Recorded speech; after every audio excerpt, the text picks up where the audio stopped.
December 17th, 1944, 10:23 a.m. Over Mindoro, Philippines. Major Richard Ira Bong sat in the cramped cockpit of his P-38 Lightning, 28,000 feet above the Philippine Sea, watching a formation of Japanese Mitsubishi A6M0 fighters climb desperately toward him. 23 years old, son of a Swedish immigrant farmer from Wisconsin, holder of the Medal of Honor draped around his neck by General Douglas MacArthur himself 3 weeks earlier, and about to claim his 40th confirmed aerial victory, a number no American pilot had ever reached.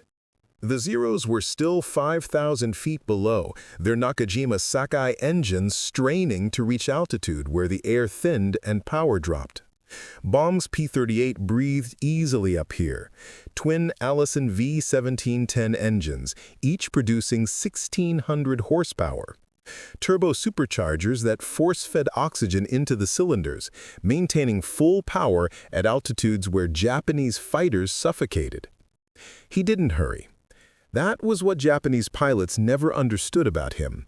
Most American pilots fought with aggressive energy, diving, climbing, burning fuel and ammunition in furious engagements. Bong fought like a farmer, patient, methodical, waiting for the exact moment when effort produced maximum result. He adjusted his oxygen mask, checked his gun sight, and watched the Zeros climb. Below him, his wingman Lieutenant Tommy Lynch held position, scanning for additional threats. They'd been flying together for 18 months, long enough that words were rarely necessary. Lynch knew what was coming. 10:25 a.m. The lead Zero pilot, a veteran judging by his formation discipline, must have spotted the P-38s because the Japanese formation suddenly broke, scattering into individual aircraft attempting evasive maneuvers before the Americans could attack. Too late. Bong had already rolled inverted and pulled through into a vertical dive. The P-38 accelerated like gravity had doubled, 400 miles per hour, 450, 500 miles per hour. The twin booms and central nacelle creating that distinctive fork-tailed silhouette the Japanese pilots had learned to fear across 2,000 miles of Pacific combat. In the rear cockpit of 1-0, Flight Petty Officer Saburo Sakai, Japan's third-ranking ace with 64 kills, watched the diving P-38 and felt something he'd never experienced in 3 years of combat: helplessness. September 8th. 1941. Poplar, Wisconsin. Richard Bong stood in his father's barn, 20 years old, smelling of engine oil and hay, reading the letter from the Army Air Corps, accepting him into flight training. Outside, the autumn sun slanted across 80 acres of dairy farm, flat, endless Wisconsin farmland that stretched to horizons so distant they seemed mythical. His father, Carl, a Swedish immigrant who'd arrived in America with $8 and a willingness to work until his hands bled, stood in the doorway reading his son's expression. "They'll teach you to fly?" "Yes, sir." Carl Bong had built this farm from nothing, cleared the land himself, stone by stone, built the barn with hand-cut timbers, raised 9 children on milk money and determination. He understood exactly one thing about success. Hard work produced results. Talent without effort was worthless. Effort without intelligence was waste. The combination of all three was unstoppable. He looked at his son, quiet, methodical Richard, who could repair any engine on the farm by the time he was 12, who'd built a crystal radio from spare parts and taught himself Morse code, who approached every problem with the same patient, analytical process. Don't embarrass the family. Richard Bong never did. March 1942. Luke Field, Arizona. The Army Air Corps instructors at Luke Field had seen thousands of aviation cadets pass through primary training. Most were adequate, some were exceptional. A handful were naturals. Pilots who seemed to think in 3 dimensions, who understood aircraft behavior instinctively. Richard Bong was something different. He wasn't flashy. His aerobatics were competent but not spectacular. His landings were smooth but unremarkable. What distinguished him was an almost mechanical precision in everything he did. His fuel calculations were exact, his navigation was flawless, his gunnery scores were the highest in his class, not through natural shooting ability, but through systematic analysis of deflection angles, closure rates, and bullet trajectories. One instructor noted in his evaluation, "Cadet Bong approaches aerial combat like a mathematics problem. He will either be brilliant or dead within 6 months." By May 1942, Bong had graduated flight school and was assigned to P-38 training at Hamilton Field, California. The Lockheed P-38 Lightning was unlike any fighter in the world. Twin engines mounted on extended booms, the pilot sitting in a central nacelle, tricycle landing gear that made ground handling easy, and performance that exceeded every Japanese fighter in service. But it was complex. 2 engines meant twice the systems to manage. The turbo superchargers required careful monitoring. The aircraft had unusual handling characteristics, compressibility issues in high-speed dives, asymmetric thrust problems if one engine failed. Bong mastered it in 3 weeks. He approached the P-38 the same way he'd approached his father's threshing machine: learn every system, understand every limitation, anticipate every failure mode. By the time he completed training in August 1942, he could disassemble and reassemble the P-38 systems in his mind, understanding exactly what happened when he moved each control. On September 10, 1942, Bong boarded a transport ship in San Francisco. Destination, Port Moresby, New Guinea. The war in the Pacific was desperate. Japanese forces controlled most of Southeast Asia and the Southwest Pacific.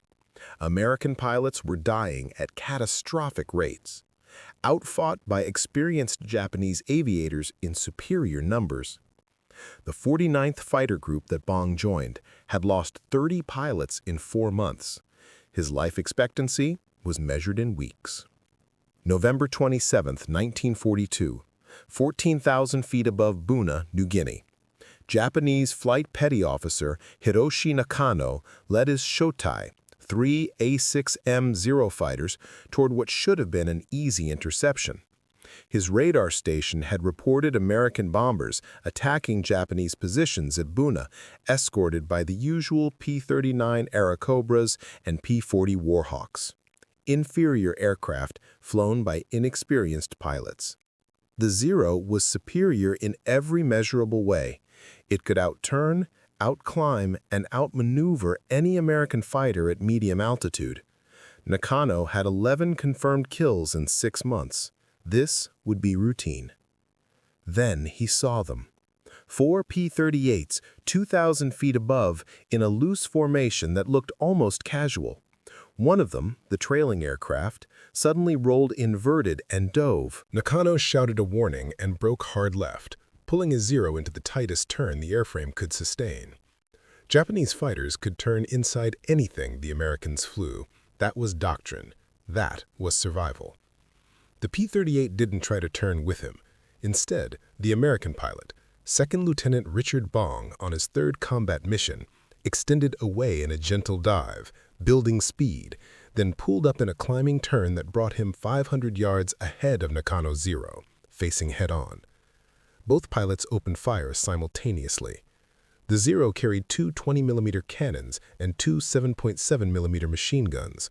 The P-38 carried 1 20mm cannon and 4 .50 caliber machine guns, all mounted in the nose, all firing along the exact center line of the aircraft. Nakano's rounds scattered wide, the Zero's wing-mounted guns converging at 200 yards. But at head-on closure speeds exceeding 600 miles per hour, the convergence point was already behind the American fighter. Bong's rounds struck with surgical precision, all 5 weapons firing through the same point in space. No convergence problems, no wing flex, just a concentrated stream of high-explosive rounds walking up the Zero's center line. The Japanese fighter's engine exploded. Pieces of cowling and propeller tore away. Nakano had perhaps 2 seconds to process what had happened before the Zero pitched nose down and fell away trailing fire. He bailed out at 12,000 feet, parachute deploying, watching his aircraft spiral into the jungle below. Looking up, he saw the P-38 already climbing away, returning to altitude, the pilot not wasting ammunition or energy on a defeated opponent. It was the most professional thing Nakano had ever seen in combat. Also, the most terrifying. By the end of December, Bong had 5 confirmed victories. His squadron mates were calling him lucky because he kept returning from missions without damage, whilst other pilots came back with shattered canopies and bullet holes. Luck had nothing to do with it. Bong had developed a systematic approach to aerial combat that was revolutionary in its simplicity. Rule 1. Energy is everything. Altitude equals potential energy. Speed equals kinetic energy. Never trade both simultaneously. Rule 2. Never turn with zeros. The P-38 couldn't outturn Japanese fighters. Therefore, never fight in the turning plane. Fight in the vertical. Diving attacks from above, zoom climbs to regain altitude. Repeat. Rule 3. 1 pass, 1 kill.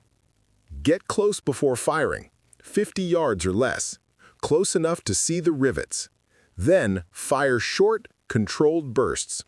The P-38's nose-mounted guns were devastating at close range. Rule 4. Patience. Wait for perfect position. Never force an attack. The pilot who forces mistakes dies. It was combat flying reduced to engineering principles.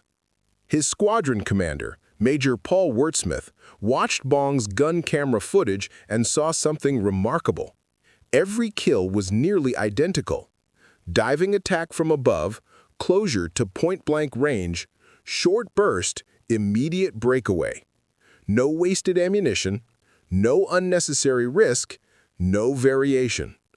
It was like watching a machine. April 1943, Lae, New Guinea. Japanese intelligence officers in Rabaul were analyzing disturbing reports from their Zero pilots. American fighters, specifically P-38s, were employing tactics that seemed designed to counter every advantage the Zero possessed. Lieutenant Commander Tadashi Nakajima, the intelligence officer responsible for threat assessment, read through interrogation reports from captured American pilots and downed aircrews. One name appeared repeatedly: Lieutenant Richard Bong, 9th Fighter Squadron, 49th Fighter Group. 14 confirmed victories by April. More importantly, Japanese pilots were describing a specific P-38 with distinctive markings, a cartoon figure painted on the nose that consistently appeared in combat, consistently killed Japanese aircraft, and consistently escaped without damage. One captured Japanese pilot described the experience. He does not fight like the other Americans. He does not chase. He appears above, attacks once with extreme precision, and disappears. You never see him coming. You cannot escape.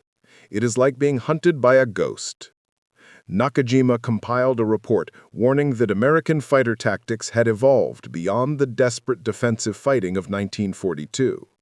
A new generation of pilots was arriving, better trained, better equipped, and developing systematic methods to exploit the P-38's advantages. The report reached Admiral Isoroku Yamamoto, Commander-in-Chief of the Combined Fleet, in early May 1943. Yamamoto read it carefully. He'd warned before the war that America's industrial and training capacity would eventually overwhelm Japan. This report suggested that moment was arriving faster than anticipated. 3 weeks later, Yamamoto was dead, his transport aircraft shot down by American P-38s in a long-range interception mission. The symbolism wasn't lost on Japanese pilots. The P-38 had become a symbol of American reach and precision, and Richard Bong was becoming its most lethal practitioner. July 26, 1943. 18,000 feet above Leh Harbor. Flight Petty Officer Saburo Sakai, one of Japan's top aces, led a fighter sweep over Leh, protecting Japanese shipping from American bomber attacks. His formation included 12 veteran pilots, men who'd fought since Pearl Harbor, who knew every trick, who'd survived 2 years of combat through skill and experience. They spotted 4 P-38s at 20,000 feet. Sakai knew immediately this would be difficult. The P-38s held altitude advantage and seemed in no hurry to engage. They simply orbited, waiting. Sakai began climbing, coaxing maximum performance from his Zero. The P-38s climbed faster. After 5 minutes, Sakai's formation was at 22,000 feet, engines straining, climb rate dropping to barely 500 feet per minute. The P-38s were at 26,000 feet, still climbing effortlessly, their turbo-supercharged engines losing no power. Then one P-38 rolled over and dove. Sakai shouted a warning. His pilots broke formation, scattering to deny the American an easy target. The P-38 selected 1-0 and pursued it in a near-vertical dive, closing from 4,000 feet to 500 feet in seconds. Sakai watched the Zero explode. The P-38 pulled out of the dive, its speed carrying it back up to 24,000 feet in a single zoom climb. The entire attack, dive, kill, escape, took perhaps 15 seconds. Then a second P-38 dove and killed another Zero. Then a third. Sakai's formation was being destroyed by systematic vertical attacks they couldn't counter. The Zeros couldn't climb fast enough to escape, couldn't dive fast enough to evade, couldn't turn because the P-38s never entered turning fights. After 10 minutes, Sakai had lost 5 aircraft. The P-38s had suffered no damage. He ordered his surviving pilots to retreat at full throttle. That evening, Sakai wrote in his diary, "We are fighting a new type of American pilot. They do not make mistakes. They do not let emotion control them. They fight with the precision of engineers. If this represents the future of their Air Force, we are finished." The P-38 he'd watched kill 3 of his pilots in 10 minutes had distinctive markings. A cartoon figure painted on the nose. Lieutenant Richard Bong's personal aircraft. By the end of July 1943, Bong's confirmed total stood at 21 kills. He'd surpassed Eddie Rickenbacker's World War I record of 26 American victories. More importantly, his systematic tactics were being studied and taught across 5th Air Force. Other pilots were learning his methods: energy management, vertical attacks, close-range firing, disciplined breakaways. Japanese pilots noticed the change.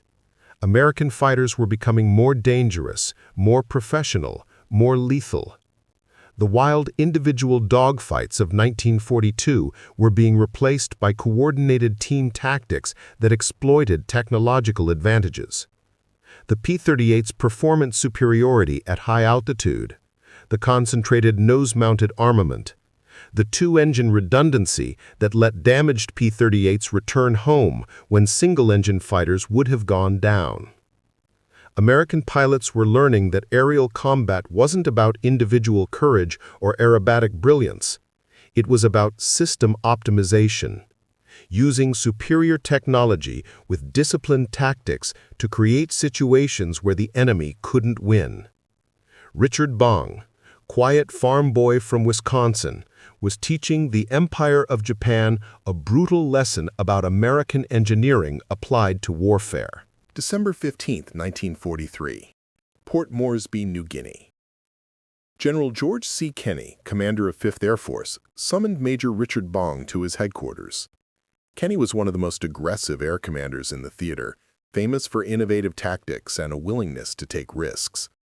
He looked at Bong's service record: 27 confirmed victories, 0 combat losses, minimal aircraft damage, the highest kill-to-sortie ratio in the Pacific Theater.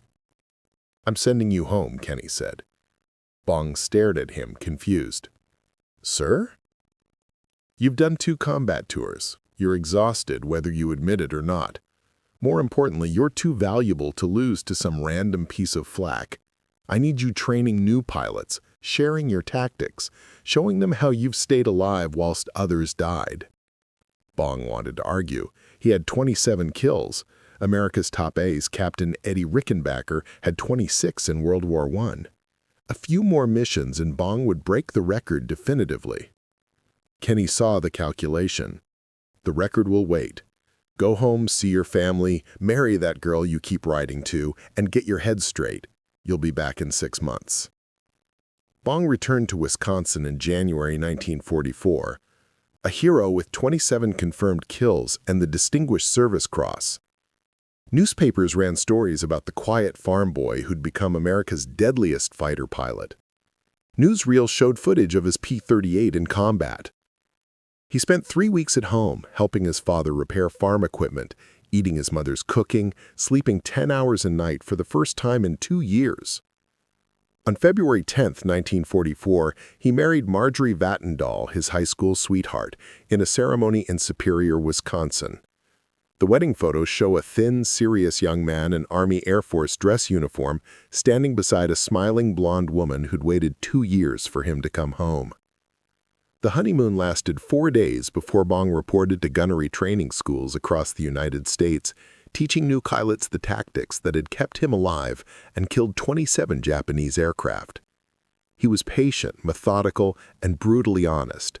He told them that courage meant nothing without discipline, that the Zero could outturn any American fighter, so never fight in the turning plane, that altitude was life and low altitude was death, that one perfect shot beat 100 wasted rounds. Some instructors taught pilots to be aggressive and fearless.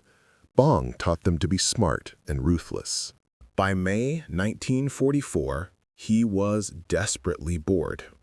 Teaching was important, but it wasn't combat. He requested reassignment to combat duty. General Kenny initially refused, then relented with one condition. You're going back as a gunnery instructor assigned to combat squadrons. You'll fly combat missions to demonstrate tactics, but your primary job is teaching, not killing Japanese. Understood? Bong understood perfectly. It was a technicality that let him return to combat without officially being assigned to combat duty. He arrived back in New Guinea in September 1944. The war had moved 1,500 miles west since he'd left. American forces had captured Halindia, bypassed Rabaul, and were preparing to invade the Philippines. Japanese air power was diminished, but still dangerous. Bong flew his first mission back on September 10, 1944, exactly 2 years after arriving in the Pacific for the first time. He shot down 2 Japanese fighters in 15 minutes. October 10, 1944. Over Balikpapan, Borneo. Japanese Second Lieutenant Yoshio Fukui climbed desperately in his Nakajima K-43 Oscar fighter trying to reach the American bombers attacking the oil refineries below. He was 19 years old, trained in 6 months rather than the 2 years of pre-war pilot training. His instructors had taught him basic flying and basic tactics. They hadn't prepared him for what happened next. A P-38 dropped from above like a falling guillotine. Fukui never saw it coming. The first indication was tracer fire sleeting past his canopy, then massive impacts as .50 caliber rounds tore through his aircraft's tail section. The Oscar pitched violently, controls going slack as cables severed. Fukui bailed out at 8,000 feet, parachute opening with a violent jerk. As he descended, he watched the P-38 climb back to altitude, rejoin its formation, and continue escorting the bombers. The entire engagement lasted perhaps 5 seconds. On the ground, Japanese intelligence officers interrogated him.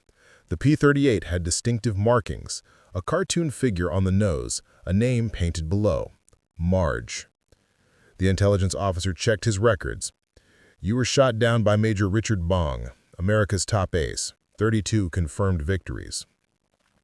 Fukui felt no shame. Being killed by the best simply meant you had been unlucky. But the officer explained something that made Fukui realize the true horror of what he'd faced. Major Bong has flown over 200 combat missions. He has never been shot down, never crash-landed due to combat damage, never been wounded. The Americans have developed pilots who are almost impossible to kill. Fukui spent the rest of the war in a POW camp, but he never forgot that 5-second engagement. The sudden appearance, the precise burst of fire, the methodical climb back to altitude. It was like being attacked by a machine that felt nothing, wasted nothing, and made no mistakes. December 17, 1944, 10:25 a.m., over Mindoro, Philippines. We return to where we began. Major Richard Bong diving on Saburo Sakai's Zero formation. Sakai had 64 confirmed kills, 3 years of combat experience. He'd survived Pearl Harbor, the Philippines campaign, the Dutch East Indies, Rabaul, the Solomons. He was Japan's third-ranking ace, one of the most skilled fighter pilots alive. And he knew, watching that P-38 dive, that he was about to die. The physics were simple. The P-38 had altitude, speed, and firepower advantage. Sakai's Zero was slow, low on fuel, and carried barely 100 rounds of ammunition. Bong closed to 50 yards before firing. The concentrated stream of cannon and machine gun fire struck Sakai's Zero in the engine. The Nakajima Sake radial exploded, propeller tearing off, oil spraying back across the canopy. Sakai popped the canopy and bailed out, falling through 23,000 feet of empty air before deploying his parachute. As he descended, he watched the P-38 climb back to altitude. The pilot never pursued, never fired at him in his parachute, never wasted energy on a defeated opponent. Professional, efficient, American. Sakai survived, rescued by Japanese naval forces, but he never flew combat again. His war ended that day over Mindoro at the hands of a Wisconsin farm boy who'd turned aerial combat into a science. That kill, Sakai's Zero, was Richard Bong's 40th confirmed victory, the highest score of any American pilot in history. General Douglas MacArthur personally ordered Bong home in January 1945. With 40 kills, he'd become too valuable to risk. The public relations value alone was immense. America's greatest ace, symbol of American air superiority, proof that American pilots and American technology dominated the Pacific. Bong returned to the United States in February 1945, promoted to lieutenant colonel, awarded the Medal of Honor, celebrated in newsreels and newspapers across the nation. He married Marge again in a public ceremony.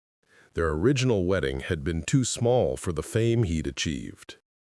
They settled in California, where Bong was assigned as a test pilot for Lockheed, evaluating the new generation of jet fighters. On August 6, 1945, the United States dropped an atomic bomb on Hiroshima.